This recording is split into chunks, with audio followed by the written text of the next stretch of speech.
When you look at Woodrow Wilson coming across to the Paris Peace Conference, and he has all these ideas. Greeted as a hero. Indeed, a world that would be made anew and everything.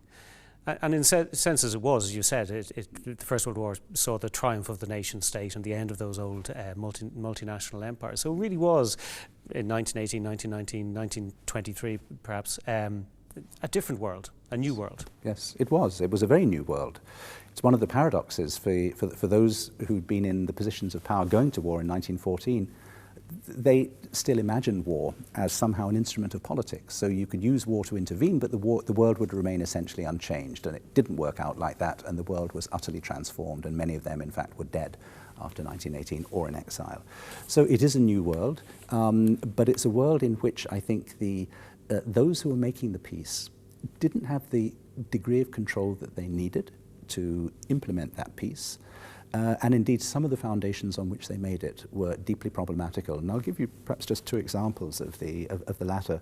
Woodrow Wilson's idea of national self-determination assumed that you could create new nation states in Eastern Europe to replace the disappeared empires, and that these would both be democratic and that they would be somehow ethnically or nationally coherent. And of course, because of the interlocking of populations and ethnicities and religions in Eastern Europe, all of those new states had minorities and had therefore internal tensions, which were one of the sources of the Second World War. A second example, Woodrow Wilson was a good Virginia Democrat.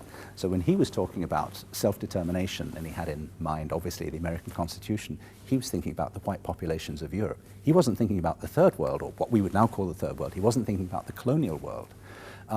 But colonies and colonial elites and the nationalist elites in the colonies absolutely applied Wilson's ideas to themselves. And so Koreans, Chinese, Indians, Egyptians, Algerians were beating a path, or trying to beat a path, to Paris in 1919 in order to plead for colonial liberation. And famously, Ho Chi Minh, who was a waiter in the Ritz during the war, borrowed a dinner jacket to try to get in to see Woodrow Wilson to plead for Indo-Chinese independence. He didn't get past the door. In fact, none of them got past the door, in just the same way that the Sinn Féin delegation didn't get past the door in 1919. But in a very real way, one of the additional paradoxes of the war is that just as the European colonial empires reached the height of their power, carving up the German colonies, the Ottoman Turkish colonies, the seeds of decolonization were sown, even though it would take another world war for them to come to fruition.